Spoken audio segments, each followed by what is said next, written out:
अस्सलाम वालेकुम गाइस, जिवें तुहानू पता है अज मेरी फ्लाइट है 4:50 ਦੇ ਉੱਤੇ ਨਿਕਲਣਾ ਹੈ 4:50 PM ਤੇ ਇੰਡੋਨੇਸ਼ੀਆ ਵਾਸਤੇ। ਰਾਤੀ ਖਾਣਾ ਖਾਦਾ ਉੱਥੇ ਹੀ ਉਂਝ ਹੀ ਹਰ ਚੀਜ਼ ਸੱਟ ਛੱਡੀ ਸੀ, ਕੋਈ ਨਹੀਂ। ਪੈਕਿੰਗ ਸ਼ੈਕਿੰਗ ਵੀ ਅੱਧੇ ਹੀ ਉਂਝ ਹੀ ਪਈ ਹੈ।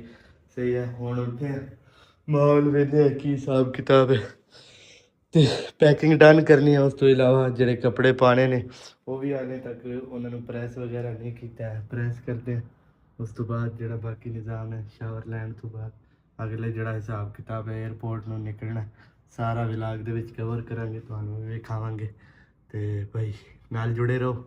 ਬਾਕੀ ਹੁਣ ਤੁਸੀਂ ਮੇਰੇ ਨਾਲ ਇੰਡੋਨੇਸ਼ੀਆ ਤੱਕ ਰਹਿਣਾ, ਇੰਡੋਨੇਸ਼ੀਆ ਜਾਵਾਂਗੇ, ਉੱਥੇ ਟਰੈਵਲ ਕਰਨਾ। ਬਾਕੀ ਜਿਹੜੀਆਂ ਚੀਜ਼ਾਂ ਨੇ ਉੱਥੇ ਘੁੰਮਣਾ ਫਿਰਨਾ, ਜੋ ਕੁਝ ਵੇਖਣਾ ਤੁਹਾਨੂੰ ਵੀ ਨਾਲ ਇੰਜੋਏ ਕਰਾਵਾਂਗੇ। ਠੀਕ ਹੈ। ਸਾਡਾ ਥੋੜ੍ਹਾ ਜਿਹਾ ਸਟਾਈਲ ਆਪਣਾ, ਬਾਕੀ ਵਲੋਗਰਾਂ ਦਾ ਆਪਣਾ ਸਟਾਈਲ ਹੁੰਦਾ। ਠੀਕ ਹੈ। ਸਾਡੇ ਨਾਲ ਫੈਮਿਲੀ ਹੈ, ਕੋਈ ਨਾ, ਇਕੱਲੇ ਬੰਦੇ ਆ। ਠੀਕ ਹੈ। ਆਪ ਹੀ ਸਾਰਾ ਕੁਝ ਕਰਨਾ ਹੁੰਦਾ ਹੈ। ਵੇਖੋ ਉਂਝ ਹੀ ਪਈ ਹਰ ਚੀਜ਼।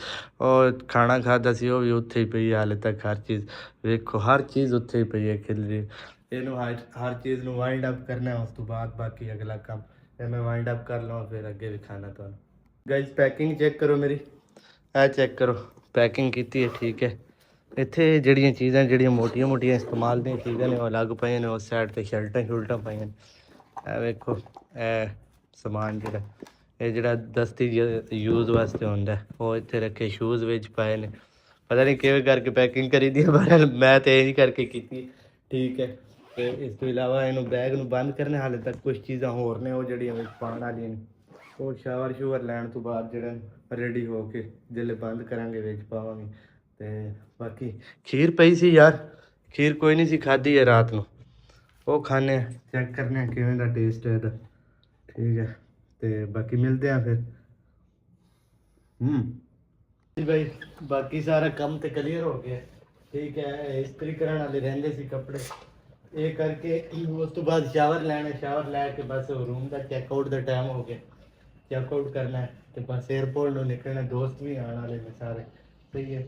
ਇਸਤਰੀ ਨੇ ਮੱਤ ਮਾਰ ਛੱਡੀ ਹੈ ਸਾਰੀ, ਥੱਲੇ ਖਰਾਬ ਸੀ ਸਾਰੇ। ਉਹ ਵਾਈਟ ਸੀ ਟਰਾਊਜ਼ਰ, ਉਹਦੇ ਤੇ ਲੱਗ ਗਏ ਸਾਰਾ ਦਾਗ ਸ਼ਾਗ। ਬਾਕੀ ਸ਼ਾਵਰ ਲੈ ਲਈਏ ਫਿਰ ਮਿਲਦੇ ਹਾਂ ਜੀ। ਰੈਡੀ ਸ਼ੈਡੀ ਹੋ ਗਿਆ, लगेज पैक हो गया साडा। शावर लै ले।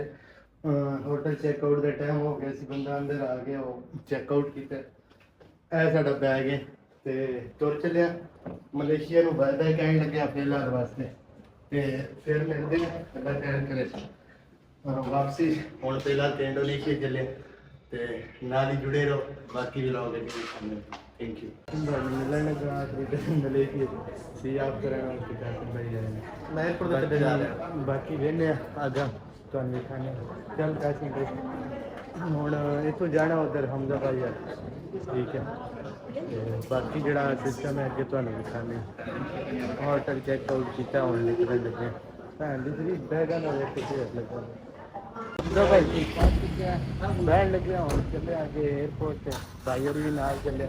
बाकी अगला सीन जो अगे जाके खाने। चलो जी अंदर बैठो। पहुँच गया इतने एयरपोर्ट के उत्ते। ठीक है। दुकान एयरपोर्ट इंटरनेशनल फ्लाइटा जानिए ने तो इंडोनेशिया थाईलैंड जोड़े नज़दीक वाले मुल्क ने। बाकी तो पता नहीं कि हाँ मैं पाकिस्तान भी शायद जाती हो नहीं, पाकिस्तान भी जरा तो बाकी भाई और सारी छड़ा और वापस जाने के बाद का तो मेरा सफर जड़ा फिर अगे इंडोनेशिया तक होगा। हाँ बाकी जुड़े रहो नाल मिलने आके। इतने बड़ा अपना कराइए बोर्डिंग भाई हमजा भी नाल में। ठीक है। बहुत अच्छा स्टाफ है, गुड स्टाफ है यार। बाकी भी गुड स्टाफ है, बाकी के स्टाफ बाकी बोर्डिंग पास दे रहे हैं। इतों अगे होना सी निकला है मलेशिया एयरपोर्ट है। बाकी अगला निजाम तो जो ना आगे दिखाने। हाँ जी हम चलना रहेगा सर। ओके हो गया चौधरी। बोर्डिंग क्लियर हो गई है बादशाह से मेरे आ गए आगे। और बस जहाज बहना ही बाकी है। इस तो बाद अभी तो उड़ जाना अगे फिर मुलाकात होंगी है इंडोनेशिया। बाबा जी इंडोनेशिया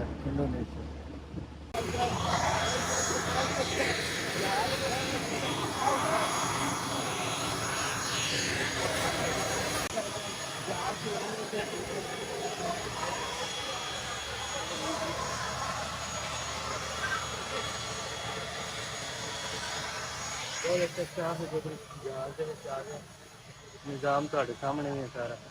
ਓਕੇ, ਬਾਕੀ ਅੱਗੇ ਵਿਖਾਉਂਦੇ ਹਾਂ ਤੁਹਾਨੂੰ ਖੂਬਸੂਰਤ